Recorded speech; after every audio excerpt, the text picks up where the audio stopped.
എല്ലാവർക്കും പുതിയൊരു വീഡിയോയിലേക്ക് സ്വാഗതം. നമ്മുടെ വീട്ടിൽ ദിവസവും ഉപയോഗിക്കുന്ന ഉപകരണങ്ങളിൽ ഏറ്റവും സാധാരണമായത് സീലിംഗ് ഫാനാണ്. ചൂട് കൂടുമ്പോൾ നമ്മൾ ആദ്യം ചെയ്യുന്നത് എന്താണ്? റെഗുലേറ്റർ തിരിച്ച് സ്പീഡ് കൂട്ടും, അല്ലെങ്കിൽ സ്പീഡ് കുറക്കും. പക്ഷേ ഒരിക്കൽ പോലും നമ്മൾ ചിന്തിച്ചിട്ടുണ്ടോ ഈ ചെറിയ റെഗുലേറ്റർ ഫാനിന്റെ സ്പീഡ് എങ്ങനെ കുറക്കുന്നുവെന്ന്?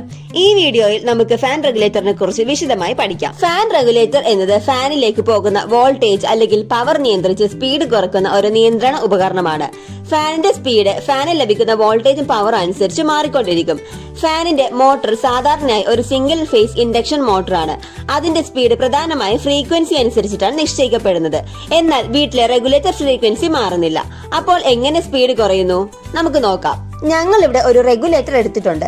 അതുപോലെ ഒരു 60 വാട്ട്സിന്റെ ബൾബ് കൂടി എടുത്തിട്ടുണ്ട്.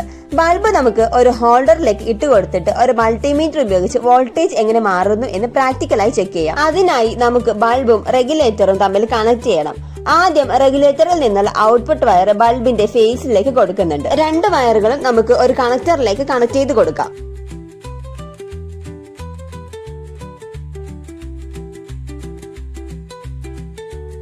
ഇനി ഒരു പ്ലഗ് എടുത്തിട്ട് അതിന്റെ ന്യൂട്രലിലേക്ക് ബൾബിന്റെ മറ്റേ വയർ, അതായത് ന്യൂട്രൽ കണക്ട് ചെയ്യാം. അതുപോലെ പ്ലഗിന്റെ ഫേസിലേക്ക് റെഗുലേറ്ററിലെ അടുത്ത വയറും കണക്ട് ചെയ്യാം. ഇനി പവർ സപ്ലൈ കൊടുക്കാനായി പ്ലഗ് സ്വിച്ച് ബോർഡിലേക്ക് കണക്ട് ചെയ്തിട്ട് ഓൺ ചെയ്ത് നോക്കാം. നമ്മളിവിടെ മൾട്ടിമീറ്റർ AC മോഡിലിട്ടാണ് ചെക്ക് ചെയ്ത് നോക്കാൻ പോകുന്നത്. അതിനായി നമ്മൾ ഒരു മൾട്ടിമീറ്റർ കൂടി എടുത്തിട്ടുണ്ട്. ഇനി ഓരോ മോഡിലും എത്ര വോൾട്ടേജ് പവർ സപ്ലൈ വരുന്നുണ്ട് എന്ന് നമുക്ക് മൾട്ടിമീറ്റർ ഉപയോഗിച്ച് ചെക്ക് ചെയ്യാം. നമ്മളിപ്പോൾ റെഗുലേറ്റർ 1ലാണ് ഇട്ടിരിക്കുന്നത്. 1ലിരിക്കുമ്പോൾ 133 വോൾട്ട് ആണ് മൾട്ടിമീറ്ററിൽ കാണിക്കുന്നത്. ഇനി 2ലേക്ക് ആക്കി നോക്കാം. 2ലാക്കുമ്പോൾ 165 വോൾട്ടും 3ലേക്ക് ആക്കുമ്പോൾ 188 വോൾട്ടും 4ലേക്ക് ആക്കുമ്പോൾ 200 വോൾട്ടും അവസാനമായി 5ലേക്ക് ആക്കുമ്പോൾ 238 വോൾട്ടുമാണ് റീഡിംഗ് കാണിക്കുന്നത്. നൽകുന്ന വോൾട്ടേജിനനുസരിച്ച് ബൾബിന്റെ ബ്രൈറ്റ്നസ് മാറുന്നതും നിങ്ങൾക്ക് കാണാം. ഇവിടെ എന്താണ് നടക്കുന്നത്? ഇലക്ട്രോണിക് റെഗുലേറ്റർ AC വേവ് ഫോമിന്റെ ഭാഗം കട്ട് ചെയ്യുകയാണ്. റെഗുലേറ്റർ ഫേസ് ആംഗിൾ കൺട്രോൾ ഉപയോഗിച്ച് വേവ് ഫോമിന്റെ തുടക്കം ഭാഗം ബ്ലോക്ക് ചെയ്യുന്നു. അങ്ങനെ RMS വോൾട്ടേജ് കുറയുന്നു.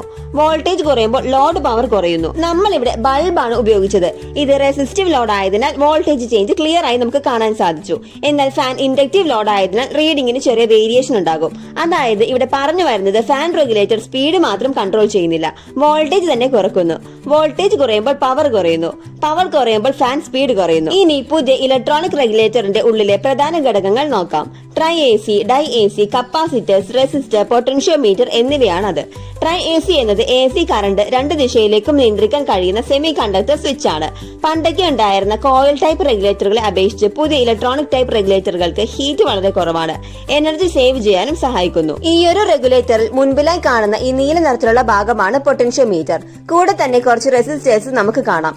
അതുപോലെ പുറകിലായി കാണുന്ന ഓറഞ്ച് നിറത്തിലുള്ളവയാണ് കപ്പാസിറ്ററുകൾ. സാധാരണ റെഗുലേറ്ററിന് ഉണ്ടാകുന്ന പ്രശ്നങ്ങളാണ് ഫാൻ ഫുൾ സ്പീഡിൽ മാത്രം ഓടുന്നത്. ഇത് റെഗുലേറ്ററിന്റെ ഉള്ളിലെ ട്രൈ AC ഷോർട്ട് ആയതിനാലാണ്. ഫാൻ സ്ലോ ആയി മാത്രം കറങ്ങിയാൽ പൊട്ടൻഷ്യോമീറ്ററിന്റെയോ കപ്പാസിറ്ററിന്റെയോ പ്രശ്നമാകാം. റെഗുലേറ്റർ ചൂടായാൽ ലൂസ് കണക്ഷൻ ആകാം കാരണം. ഹമ്മിങ് സൗണ്ട് കേൾക്കുന്നുണ്ടെങ്കിൽ ഫേസ് കൺട്രോൾ ഡിസ്റ്റോർഷൻ കാരണമോ റെഗുലേറ്റർ ക്വാളിറ്റി ഇല്ലാത്തതിനാലോ ആകാം. റെഗുലേറ്ററിൽ നിന്നും സ്പാർക്ക് അല്ലെങ്കിൽ ബേണിംഗ് സ്മെല്ല് വന്നാൽ കാർബൺ ഡെപ്പോസിറ്റ് മൂലമോ ഓവർലോഡ് മൂലമോ ഷോർട്ട് സർക്യൂട്ട് മൂലമോ ആകാം. ഇത് ലെഗ്രാൻഡിന്റെ ഒരു റെഗുലേറ്റർ ആണ് കേട്ടോ. ഇതിന് സ്വിച്ചിന്റെ അത്രമേ വലിപ്പം വരുന്നുള്ളൂ. അതുകൊണ്ട് തന്നെ ഇൻസ്റ്റാൾ ചെയ്യാൻ നേരത്തെ സ്വിച്ചിന്റെ സ്പേസ് മാത്രമേ ആവശ്യമുള്ളൂ. എന്തുകൊണ്ടാണ് BLDC ഫാനുകൾക്ക് റെഗുലേറ്റർ ഇല്ലാത്തതെന്നറിയാമോ? സാധാരണ ഫാൻ AC ഇൻഡക്ഷൻ മോട്ടറിലാണ് വർക്ക് ചെയ്യുന്നത്. എന്നാൽ BLDC fan brushless direct current മോട്ടറിലാണ്. ഇത് AC മോട്ടറല്ല, DC ആണ്. പക്ഷെ ഡയറക്റ്റ് DCയുമല്ല. BLDC ഫാനിൽ സ്പീഡ് കൺട്രോൾ ചെയ്യുന്നത് സ്വിച്ചിങ് ഫ്രീക്വൻസിയും പൾസ് വിഡ്ത് മോഡുലേഷനും കൊണ്ടാണ്, അല്ലാതെ വോൾട്ടേജ് കൊണ്ടല്ല. പൾസ് വിഡ്ത് കൂട്ടിയാൽ സ്പീഡ് കൂടും, പൾസ് വിഡ്ത് കുറച്ചാൽ സ്പീഡ് കുറയും. എന്നാൽ വോൾട്ടേജ് മാറില്ല. അതുകൊണ്ടാണ് BLDC ഫാനിന് റെഗുലേറ്റർ വേണ്ടാത്തത്. ഫാൻ റെഗുലേറ്റർ എങ്ങനെയാണ് സ്പീഡ് കൺട്രോൾ ചെയ്യുന്നത് എന്ന് മനസ്സിലായില്ലേ? റെഗുലേറ്റർ വാങ്ങുമ്പോൾ നല്ല ക്വാളിറ്റി ഉള്ളത് മാത്രം വാങ്ങിക്കുക. ഫാനിന്റെ സ്പീഡ് മാത്രമല്ല, സേഫ്റ്റിയും സേവിങ്സും കൂടി പ്രധാനമാണ്. ഈ വീഡിയോ നിങ്ങൾക്ക് ഉപകാരപ്പെട്ടെങ്കിൽ ലൈക്ക് ചെയ്യുക. കൂടുതൽ ഇൻഫോർമേറ്റീവ് വീഡിയോസ് ലഭിക്കാൻ ചാനൽ കൂടി സബ്സ്ക്രൈബ് ചെയ്ത് ബെൽ ബട്ടൺ എനേബിൾ ചെയ്യുക. അടുത്ത വീഡിയോയിൽ കാണാം. ബൈ.